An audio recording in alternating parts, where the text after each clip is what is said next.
अभी उपस्थित है कुंवर पोखर पर।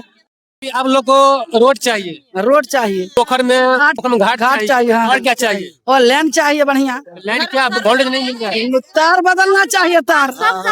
हाँ, वही बड़ा बड़ा फॉक्स जो लगा हुआ है सब लगा है, उधर तार नहीं गया है, उधर लेन नहीं गया है, इधर लेन आधा दूर में, और उधर जो बस्ती बना है यहाँ बस्ती बाकी है, आधा बस्ती बाकी, उधर लेन नहीं लगा है। क्या आप समस्या बोलिए। आप कहाँ कौन माध्यम से हैं आप लोग? जी न्यूज के बारे में बोलिए ना। न्यूज तो हम लोग धन्यवाद है, आज आप हम लोग को सुंदर मौका, सुंदर बात किया हम लोग के लिए।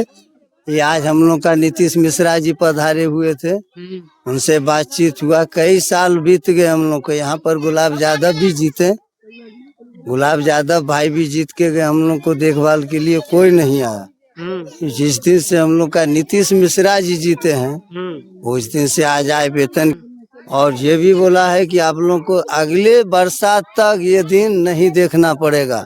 एगो रोड, एगो लैंड का तार जो है वो बदलाहट होगा, उसके बाद एगो घाट बनेगा। उसके लिए आप लिख लिए एकदम स्वच्छता, एकदम हम पूरा अधिकार बनेंगे, आप लोगों को पूरा अधिकार दिलवाएंगे। इतना वो वादा के साथ बोलता है कि हम लोग को देखिए सामने समय चल रहा है। एक मिनट, इधर यहाँ पे सामने जैसे कि भैया हम बोलिए क्या दिक्कत है? हम लोग को दिक्कत है, जगह नहीं मिला हुआ है, न इंदिरा आवास मिला हुआ है। हम लोग तड़प रहे हैं, भटक रहे हैं पोखर के ऊपर में। तो क्या बोल रहे हैं? बोले नीतीश मिश्रा जी से विधायक से? नहीं बोले, तो काहे नहीं बोले? इस भीड़ में नहीं बोल पाए। तो उसको बोलते थे ना। कितने परिवार हैं आप? हम कितने परिवार हैं? 150 परिवार है यहाँ पर पोखर के ऊपर। तो रोड आपसे बोल रहे हैं ना, रोड और हम लोग को घाट, लेन, ये सब का दिक्कत है।